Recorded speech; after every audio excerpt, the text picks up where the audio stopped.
What's up, going buddy? on, John? What's up? What's up? What's up? How are you? Really good. Good to see you guys. You got to be feeling good. Oh yeah, I feel great. Yeah. Yeah. You cut your hair. Yeah, it's down. Do you like it though? Because we don't necessarily like the cut. We don't think the back looks very good. Do you think Let me that looks see the good? Well, it's I mean, it's grown in a little bit. But... It's got the taper going. Yeah, there's a little taper to it. Yeah, it's a New York thing. It's New York swag. Right. It looks good. New York swag, Jim. You wouldn't know about that. No, I certainly wouldn't. You, But no, you don't. you took all yours off. It looks good. Who would? Sorry, understand that at all. Jim isn't a New York swag type of guy. Where you No, from, I'm not. Joe? I'm from Jersey, so I'm a Jersey swag kind of guy. That means you just keep shaving it so the gray doesn't show. It's humiliating. Nice. How come you took all yours off? All right, funny answer. I watched the Tupac movie. And Tupac, he had the bald head with the goatee, and I was rocking it for a while. I was like, let me try the bald head with the goatee, and I loved it. Then I tried to trim my mustache, and can I say fucked it up? Yeah, You can say fucked it up. Completely fucked it up. And so now I'm just doing this kind of God of War look. Isn't it great though? Yeah. It's easier. It's I love having like very little hair. Yeah, oh, it's so much easier. Yeah, it feels different though. Like when you rub it, it's just such a foreign feeling for Right. me. I don't know. The bald head is new for me. So, but anyways. Did you like the Tupac movie? I heard like mixed thing. I heard it was really good. And then some people said like that they didn't like it. I loved it. So I grew up in a super my dad's a pastor, and they were I was super sheltered, and so a lot of old music, like my dad just looked at it all as secular music, and it wasn't allowed in our house. So when I watch movies like Straight Outta Compton or this Tupac movie and stuff, I learned things about hip hop that most people already know. Right. So I actually learned a lot about the guy through this movie, and I developed a sense of respect for him. Wow, I didn't. It's funny. I couldn't watch rated R movies when I was a kid. Are you the oldest? No, I'm the third down from being the oldest. So your mom and dad were just strict about like what was in the house language wise. Oh yeah, dude, it was bad. Like we didn't have cable TV. We didn't have cell phones until like our senior year in high school. We were never allowed to spend the night at people's houses growing up. My parents had this thing that was like after 10 o'clock, nothing good happens. So super shelter. I think that's why I'm such a wild ass now. I'm like catching up for all the shit I missed out on. Yeah, it's funny. That's what happens. It's like the preacher's daughter. Like when she gets out, it's like if you're raised really strict, I mean, just you think get about out it and you want to do something. On what you Yeah. just said, like most guys at some point in their lives, like that grew up around when we did, like wanted to be like Tupac in like 95, 94. Right. Like you're just like kind of catching up. I'm just like, catching on, oh yeah. shit, this guy was cool. Tupac's I could be like fucking Tupac awesome. now. Oh yeah, that shit doesn't. Unfortunately, it'll get you in a lot more trouble. Yeah. These days, try to be like Tupac. But it's kind of fun to go back and learn stuff about something that's already a completed work or that's been there for 20 years. Like that's kind of I love going back and grabbing stuff. By the way, I have a cankersaur garden and it's Yeah, sure. all right. It just came off as I'm talking. Oh, of course. All right, let me swallow it. Okay, cool. Ew. That's biodegradable. You're supposed Wait, to. you said a cankersaur guard? Yeah, it's a weird little thing that you put on you. I cut my mouth with my mouth guard. I sleep with a mouth guard, so it put a sore in my mouth from grinding. So I put this canker guard on it. Cocaine's a hell of a drug. Yeah, canker sore thing inside of my nose. But it wound up. It's biodegradable, so it just kind of dissolves, and it just kind of came off, and I just finished it. I'm glad I can talk a little bit Do you easier. relate to Jim like handling his injuries like you might in training or whatever? Like he sometimes gets an injury from his apnea mouth guard.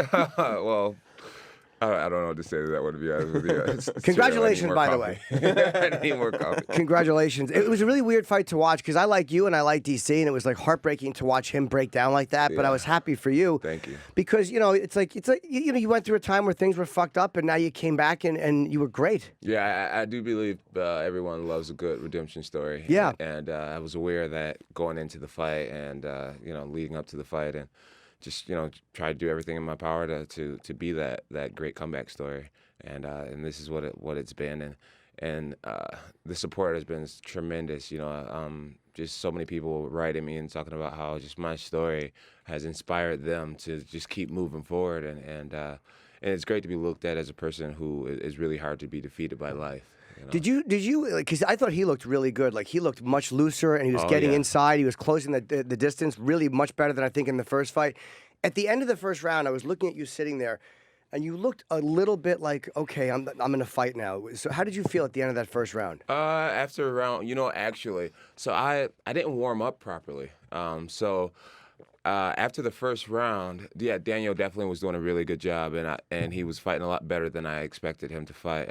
But my lungs were opening up, and any athlete would know the feeling where it's like when you get that first sprint and how you can't breathe, and then after you kind of warm up a little bit, you can you get your second wind and you can move a little better. Right. That's what I was going through after round one. I thought I had a great warm up, but I didn't focus enough on my lungs, and so due to after round one, I was like, oh my goodness, like.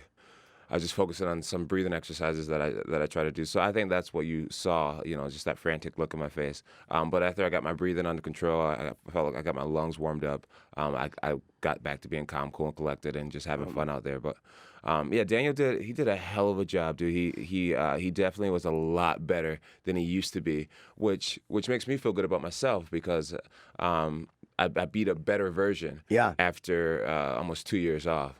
So something to be said about that. How'd you feel about about his breakdown after the fight when I they went felt to bad for him. interview him and he's crying I felt bad for him. At the end of the day, there is no mercy in combat, and I mean, I do feel as if he would have won, it would have been a complete different energy. It would have been in your face. I'm the champ. I told you, I was the greatest. And I mean, literally, like in round two, he was starting to talk to me. I've never had anybody talk to me during a fight before. He started pointing his finger at me and like, oh, you're missing, and saying all this shit during the fight. So, I mean, he was being arrogant, just thinking that he was going to win. I can only imagine the way he would have acted if he would have actually won. So,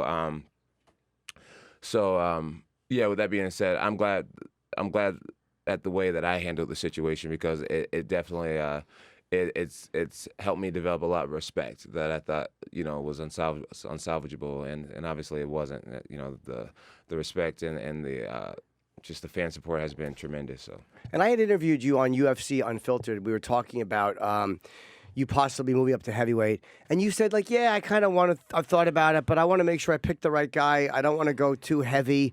I want to stay around 235. And then you call out Brock Lesnar, the biggest moose to ever fight in the UFC. What made you call out? I mean, is that just because that's a huge money fight? Yeah, it's a big money fight. It's like I think I was inspired by Conor McGregor, to be honest with you, to just dare and to reach higher. I mean.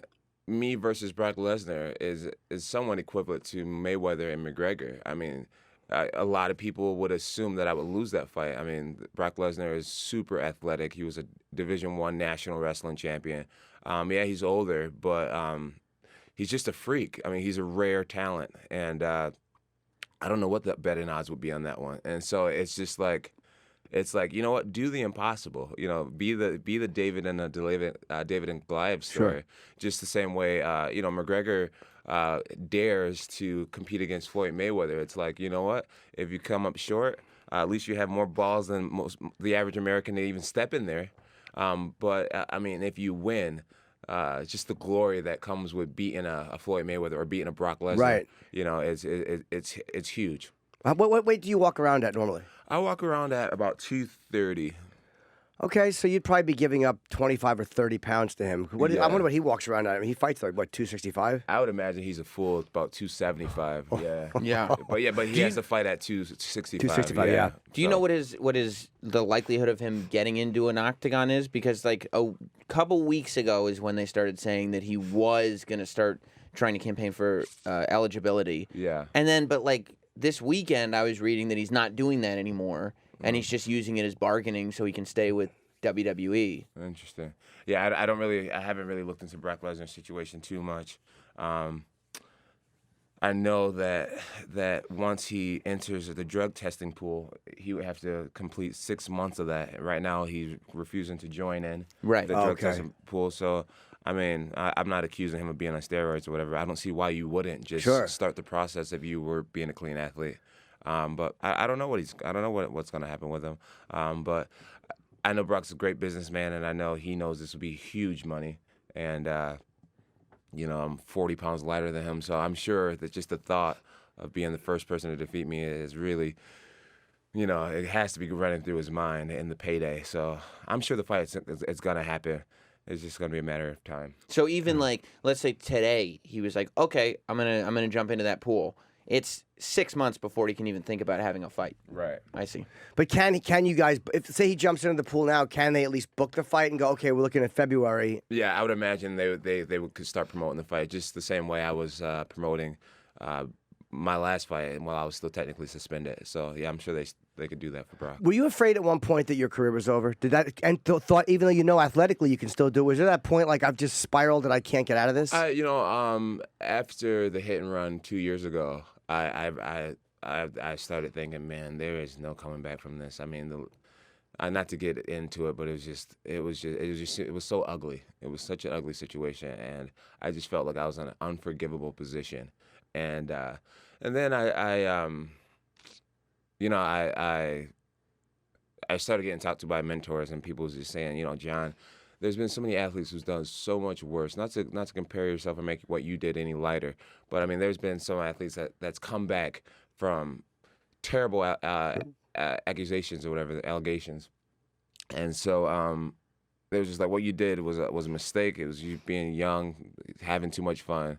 It's not like you are this malicious, terrible human being. You're just doing dumb shit, and you got to snap out of it and get back what's yours. And watching Anthony Johnson and Daniel Cormier fight for my title, and hearing these type of things, I just thought, man, you know what? I need to be out there. I started thinking, potential is the worst. To have talent and to not be using it, it's the worst. And I was just like, I'm gonna not only come back, but I'm gonna come back in such a triumphant way and just and try to live the rest of my life better ultimately. Because I mean, I think that's the real win in the whole situation is doing the right things moving forward. And so yeah, I to answer your question, I did think about quitting, but instead of actually quitting, like I think a lot of people would do when times go rough, I decided just to be on fire about life and about coming back and making it better than ever. And now we're here, feeling like I'm sitting on top of the world again. Well, it's hard too, like when you're such a young guy and like you're being considered this greatest fighter on earth. I mean, Tyson had a hard time with that. I mean, when everything is all of a sudden people are like, oh my God, this is the baddest man on the planet. I mean, this got to be difficult to not give in to any temptation. What did it? Because like you said, like you were raised without any of this stuff as even a thing. Like at what point did you start to become this party guy? I think just growing up kind of like we were definitely underprivileged family, and I think a lot of people, well, me anyways, I always had this desire to be the cool guy, sure, to be popular and stuff like that, and I became cool, I became cool and famous and rich, and it was just like wow, it was it was not a life that I ever expected to live, and slowly but surely it just became harder and harder to turn down having a blast, and it just. Sometimes it's that simple, right? It really is. I never got to have fun like this before, and now I just get to do whatever I want. Yeah, do whatever you want. You just find yourself around a different reality than most people ever get to experience. And being a small town kid who grew up simple, man, it was a good dream come true. But now I see the danger in that though, I'm grateful for all the struggles that I've been through. But you were not. I feel like my life experience is so high right now. You were not cool growing up. I mean, I was the prom king at our high school. So I mean, and you know what? The reason why I was the prom king was I wasn't like I said, I grew up super underprivileged or whatever, but I was the kid that was nice to everyone. So, the kids in the special classes, I knew a few of them and I was nice to them. The nerdy kid over there or the poor kid over there or whatever, like the kid with a disability, I knew their names and I was friends with everyone. And so I had the people's vote. And so it was actually funny when I saw myself on the ballot with all the popular kids. I was like, how in the hell am I even up here? And it was a surprise to everyone, but I ended up winning that. And it just showed, just... Be nice to people. Be nice to people, yeah. Treat people with respect, and it won't go unnoticed. Do you feel like you appreciate it more now? Because like whenever you face losing something, or whenever something's taken away, or you can't do it for a while, it stinks, and you're like, this is what life would be like if this was gone. And now you have it back, and you won. Do you think you'll look at it a little bit differently now? And absolutely, yeah. My appreciation for it, for being the UFC light heavyweight champion has grown tremendously. At one point, I thought that I just couldn't lose, and I just thought I was just designed to win, and I can do whatever I want and still go out there and win. And I just took it all for granted. And now I realize that I actually it's possible to be defeated, and that the window is actually not as big as I thought it was. and so that I need to do all the right things to look myself in the mirror every night and know that I'm giving myself the best chances to be an absolute legend of this sport. And it feels good to dare to be great and actually put your true best self forward. And that's who I am today, and that's what I'm trying to do today. What's the conversation like with Dana White when you have to pull out of a big advertised fight 3 days before the fight because of the drug test that was after the Right. Because I would imagine he's got to be because I remember that press conference, and he he's was like upset. he's beat red when he's doing the press conference because he's just found out that this big because I mean it's not a Floyd Mayweather fight, but it's a money. It was a massive fight, and it's his business, and he doesn't know at that time that there's other stuff going on. Yeah, UFC 200 was projected to be the biggest fight in MMA history. I was the headline of it, and through a tainted supplement, which was a total mistake. The fight was canceled, and Dana White was really, really upset. Said a lot of things that I'm sure he regrets, and there really wasn't much conversation between him and I. So he doesn't call you up and rip your head off? No. I mean, he definitely expressed to my team that he was disappointed in the way things happened, and tried to put it. Try to explain it to us from his point of view, saying, John, listen, there's a lot of sponsors and there's a lot of people who invest in these UFC events going down, and when the main event drops out, there's millions of dollars lost, and so we got that, and I've been super apologetic about it, but at the same time, it was a true mistake, and we live and we learn. Yeah. I mean, it was just bad timing too. Yeah. It was to come from a series of stuff that you were correcting, right? For then that mistake to just happen right at that time. It was terrible. Fuck? It was terrible. Yeah, because like I said, 2 years ago, I was actually getting in some real trouble, like legal trouble. I was living young, wild, and free, a little too free, and almost lost my freedom because it wasn't free. Yeah. It wasn't free. It actually. So that was all 2 years ago, and then I did a lot of things to get back to being able to fight at UFC 200 a year ago, and then to take a male enhancement pill that was designed for your private life. Sure. To have that be tested and to find out that it was a tainted supplement, it was like none of the fans really cared to get into the court case and the science behind everything and how it happened, to actually realize, okay, this kid actually has never taken steroids. This was an honest mistake. Even USADA quote it, John Jones is not a drug cheat. This is negligence. He didn't realize that, or whatever. A lot of people they never cared to do the homework. So my image was that I had taken a steroid, and it was the biggest hit because I literally spent sleepless nights, figuring out ways to get back in the game, and then to have it all taken away with an honest mistake. It was terrible. It was something I had to really fight hard to get back from. But now we're here. And people don't understand what those with the pills like Viagra, Cialis, whatever they are, or even the over-the-counter ones. That sometimes they're like, "What do you need that for?" It's like, no. Sometimes it's just nice.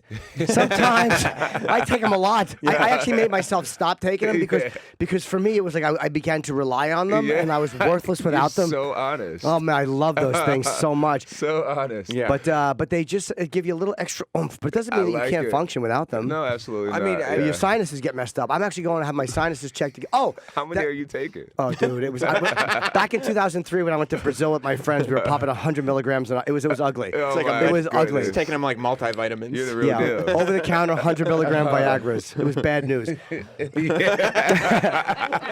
My manager over there. Wow.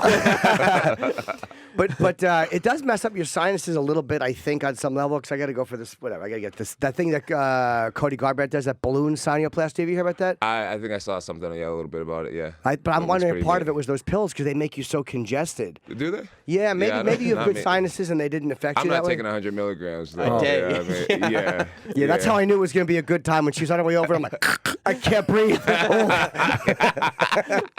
over here. For her. Yeah. It was funny too because when that started to come out, Jim was one of the first guys to defend you because he was like, "Yeah, that happens," and of course he would be taking them, and because other people who aren't a part of the culture or world or whatever, are married dudes or whatever, they're like, "Wow, that doesn't make any sense," and Jim was like, "It makes all the sense." Even if you're married, you still use it with your wife. I was gonna say, I'm engaged, and I'm like, dude, when I do take it, my wife's like, "Oh I call her my wife because Yeah, we've been yeah. together for so long. Oh, someone's happy to see me tonight. You know what I mean? It's like you freaking, you have at it. And then literally, I don't know, freaking 20 minutes, it's like it never happened. You're just ready to have at it again. You Yeah. know? Oh my God. I mean, you want to keep your old lady real happy, gentlemen. Absolutely, and it just makes you. It Take takes away notes. that pressure, the pressure of like, all right, is everything gonna be okay? Like once that's there, it's like, whew, all right, that's handled. For me, I have a different path than you. I'm not an athlete. I'm in bad shape, but I need the work. But are you ready worry to? about liquor dick? You're good. Are Yeah. you ready to go again? Like he just like 20 minutes later? Can you?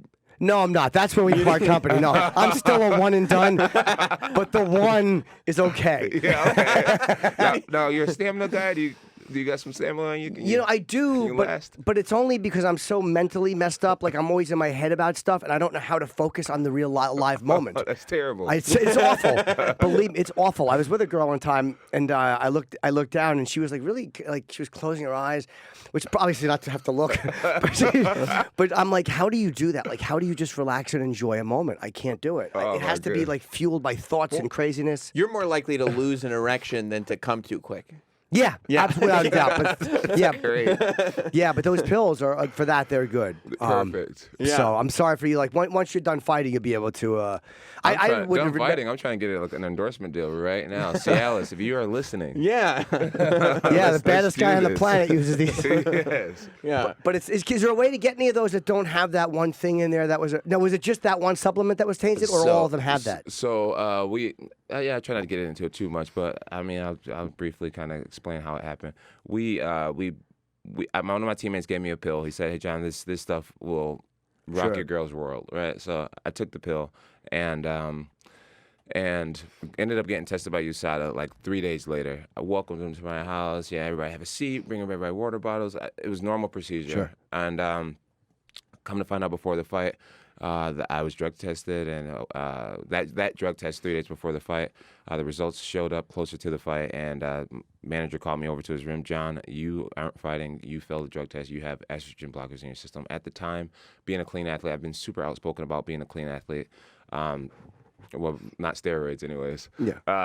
I didn't get it, and so I had a lot of educating myself to do about what estrogen blockers even were. So anyways, to make a long story short, we took all my supplements to a private lab, and it was super expensive. We had them test everything that I take, and I take very generic things. I take like fish oil and multivitamin, protein, everything, very normal things Right. that every man should try to have in their diet, for general health. And so my manager said, John, is there anything that's just out of the norm that you took? And I was like, I had to think hard on it. I was like, there was a sex pill. So we took the sex pill down, we mailed it to a private lab, and we ordered these sex pills straight from the website, had it delivered straight to the private lab, and the lab tested these pills, and what we've come to find out was there were 5 ingredients listed on the actual package of these pills, and what the lab found was 7 ingredients in the pill. So Wow. there were 2 things in the pill that weren't advertised. Which had you read them, you would have said, "Oh, okay, that's no good." Right, I can't Right. take that, right? So they sure enough, and the crazy thing about the pills was we had several different packets of the pills tested, and the numbers were always different. So these 2 ingredients that were not advertised, and some pills there would be really high doses, and other pills that would be almost 0. So what that told us was that the factory that we're working with. They're not cleaning their material, their machines properly, and so they're mixing several different supplements on the same machines, and so you're causing all your different supplements that you sell to be somewhat contaminated with things that aren't advertised. Oh, so wait, that stuff wasn't even in the pill. It was more because the factory was not cleaning the machines. Okay. Right. So does that? Yes, it makes perfect sense. It's like when you so- get a juice from one of these trucks outside, right? And they use the same blender every time. And if you're allergic to strawberries, you better not use that Right, truck you're getting because strawberry in your shit. And so that's what happened. And I'm grateful that USADA dug so deep into it, man. USADA's the real deal. Dude. Yeah. They're lawyers, and just the way they handle shit, it was real. And so I was glad to go against them because what they actually got to prove throughout this whole process is that it was totally unintentional, and there were never any steroids involved, and it was an honest mistake. But they had to punish me because I didn't ask them, hey, can I take this sex pill? And so they said it was negligent for me to just take a random sex pill. Okay. Male enhancement without checking with USADA first. There's steps that we can take to avoid any of this stuff from happening.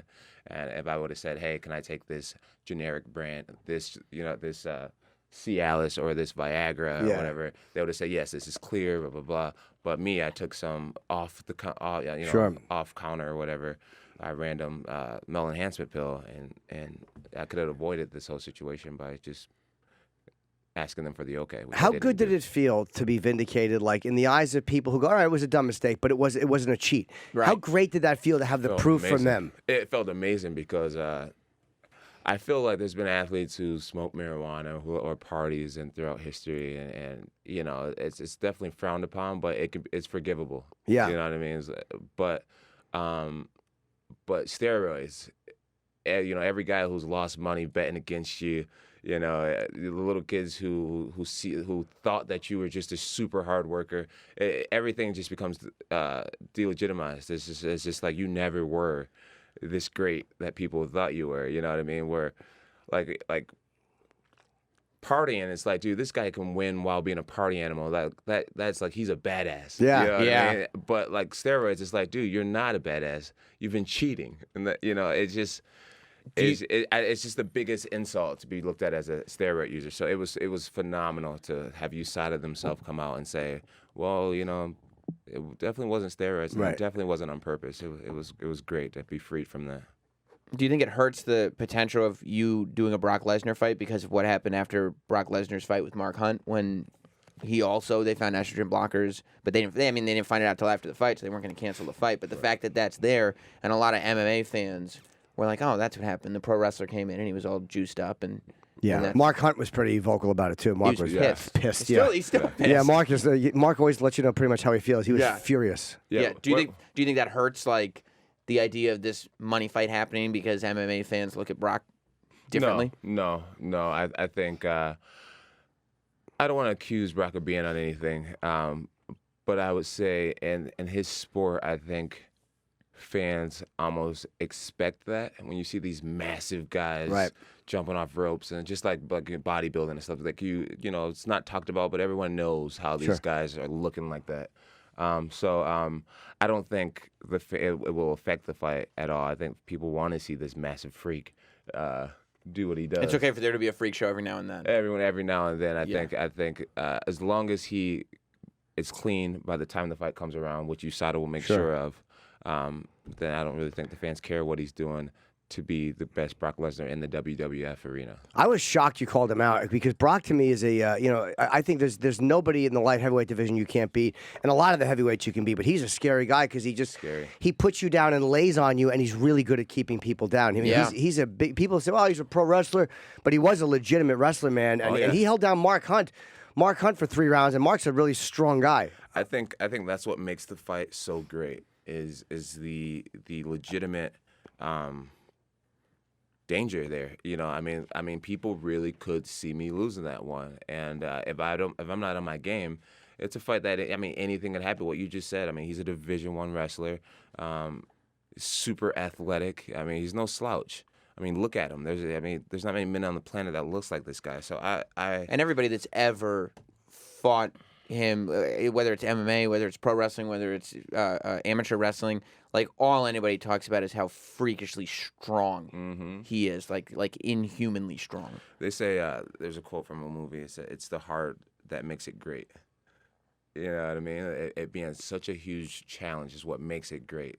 And that's what I'm chasing. I'm chasing greatness, and this is a huge legacy thing for me. To be able to beat Brock Lesnar, it's like, dude, this guy truly is a bad motherfucker. Well, you've already achieved greatness. You're legitimately looked at as as by far the best light heavyweight, and I would still put you as the best fighter in the UFC. I know Demetrius gets that, and he's great. But I think that you've beat some, just whatever. I would put you above him. Thanks, Jim. Just because of the people you've beaten. The Gustafsson the fight. resume says it all. Really. Yeah, and it's got to be hard after a while. It's like, okay, well, you've beaten almost everybody in the light heavyweight division, so now you have to move up. But the only problem is that a lot of those guys with the reach advantage might not be there.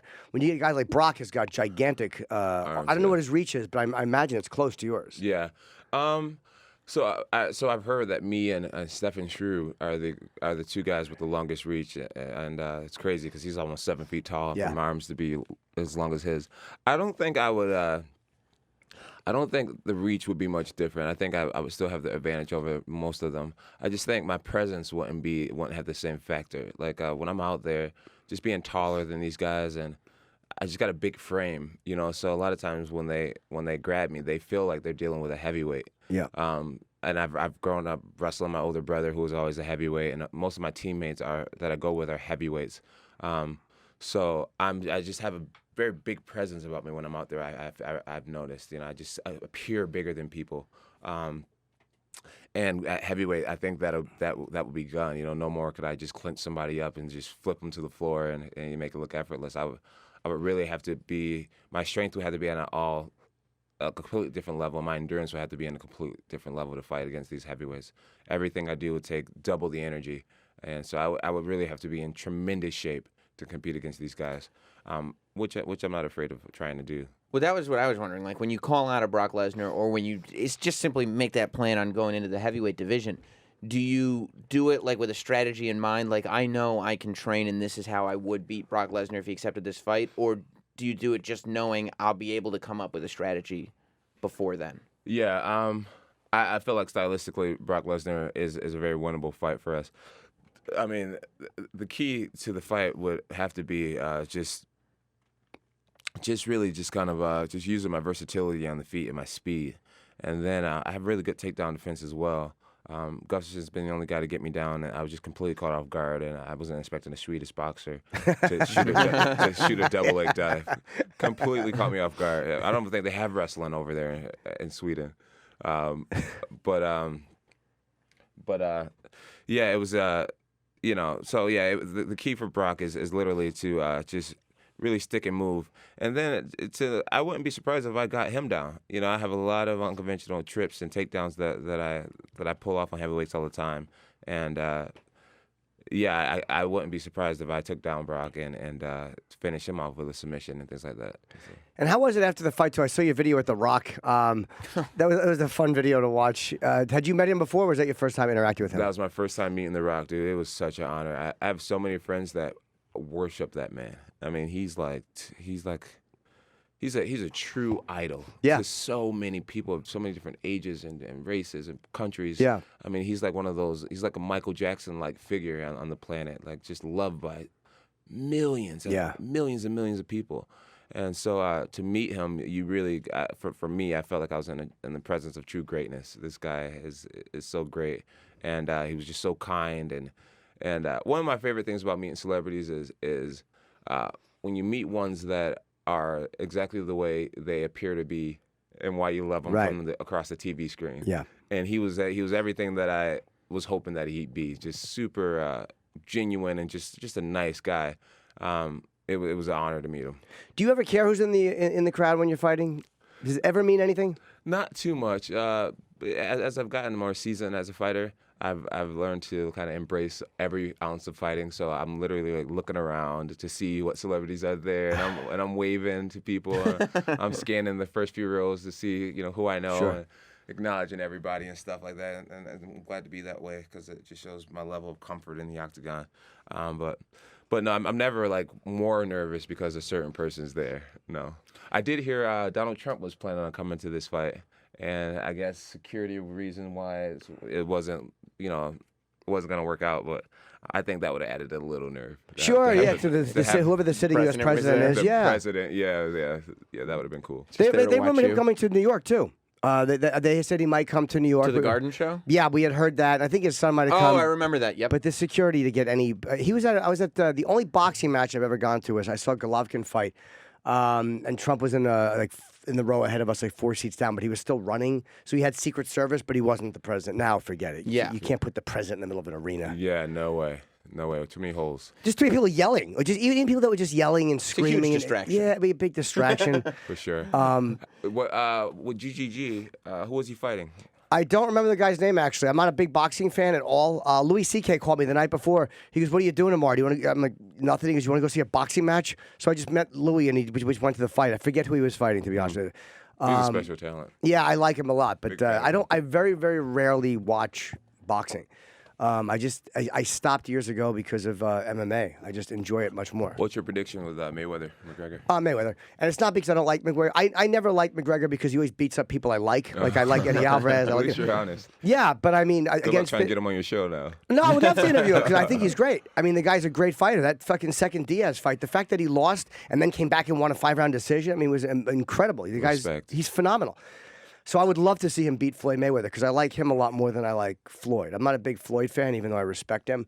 So I would like to see McGregor beat him, but I just don't think you can come in and beat a best defensive fighter ever. What is it about Floyd? You know, I've interviewed him once, and he wasn't unpleasant, but he was a bit standoffish. And normally that's how I judge people, is how they are when I've talked to them. And he wasn't. He spoke. It's but the best way to judge someone. Yeah, it really is. Like, I At can least only... you actually met him and not like him, right? Right. I hate Yeah. when people hate someone that they've never met. It's just like, come on, guy. I read an article about him. I can't stand the guy. Right, Like, well, right. Yeah, we had him on, and he came in. And again, I know he's Floyd, but he came in with, like, really gigantic bodyguards. And I'm like, you don't need all that. And he had kept his sunglasses on. I'm like, Floyd, we're just promoting a big show wrestling. money. He wasn't awful, but he could have been a little bit looser. Like, you know, Tyson comes in by himself or with a buddy or with his wife. Like, he doesn't need guys, you know. I just prefer that. It makes sense. It makes sense. Just like I was telling you, like one of the best things about meeting celebrities is when they're being a human being. Yeah. when they're Right. real. Right. Did you decide to switch up how you dress, like coming? Because I kind of noticed it, like looking at like interviews you were doing leading up to the fight and then after the fight. Like it seemed like you were consciously trying to portray something different, like a little more mature, a little more like put together. Yeah. Yeah, I think it's important for me to obviously I'm not like a super fancy like suit guy or whatever, but I think it's important for me to try to represent myself as a professional, especially because of my history. Right. I think a lot of people may kind of look at me as being a little bit of a thug or whatnot, and so I just make sure I put a little bit more thought into the way I'm carrying myself and present myself. I know that I'm trying to rebrand myself and create a new beginning, a new image, and things like that. And so I just think, looking like a young man is important. Is it important to you from a role model perspective too? Because especially as like a famous black man, Right. like there's not that many great male black role models. People talk about it all the time. What are you saying, guys? I know, Sam. Yeah, I'm about to fuck you up. Yeah. What I would do is I would smack him. Sam. No, You black men are pieces of really? Is that what you Well, there is a legitimate question. Do you feel a pressure? Because a lot of times Right. people will say, like, hey, you're a black role model. Do you feel any pressure to behave a certain way because there's that pressure put on you? You're welcome, Sam, by the way, for fucking fixing up that shitty question. Yeah, you like, yeah. I was going, where the fuck is this guy going with I was this? getting there. I don't really look at it as a black and white thing. I just think, like my kids are half white and everything like that. A lot of my friends are Hispanic and white, and so I really try not to look through the eyes of color. I just think it's important as an athlete to I realize that we have a platform and that we can actually inspire a lot of people, and we can also lead people down the wrong path. And I feel like for a while there, I led a lot of people down the wrong path. I've had fighters say things to me like, "Oh, dude, if you can drink before a fight, then I'll drink before a fight. I could do it too." So I just feel like I've done a good job not being the best example. And so at this point, I'm really ready to try to inspire people through my life. So I don't really feel pressure for being like a black athlete or whatever. I just feel like with great gifts and talents come great responsibility, and I have to try to do right for the most part, because I understand that people are watching. I understand that I've been a bad example for a lot of athletes and things like that. So it's time for me to get some of that back and show people that rocky beginnings doesn't necessarily have to be the whole story. Sure. And Travis is telling us we have to wrap up, so I'm guessing that's coming. They have other press. Yeah, you gotta go to Sway. Okay.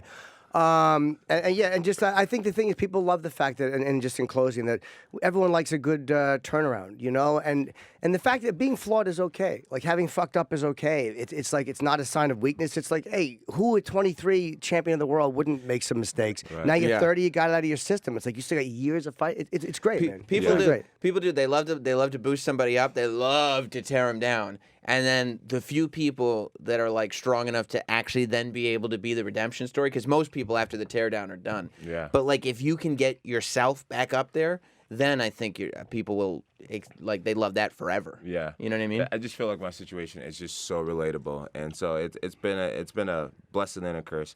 And I think that's been the main problem with Daniel Cormier, just to constantly, tell people, oh, I don't wreck my car, I don't do this, I don't party, blah blah blah. It's like, Daniel, there's just so many more people who's made mistakes in their life. I mean, everybody's dealing with some type of demon one way or another, and so to try to market yourself as this perfect person, it's just so unrelatable. And so with all my struggle and all my all the shit that I've been through, man, it's been great because I hear people all the time tell me, like, John, you have no clue how bad I just dropped out of school, or hey, I just got my girlfriend pregnant, or hey, I had just, and it's just like I was so inspired to know that my life isn't over because of all the shit you just got through. Right. And, so it's great to be a testimony, a living testimony that people can draw strength from. It really is.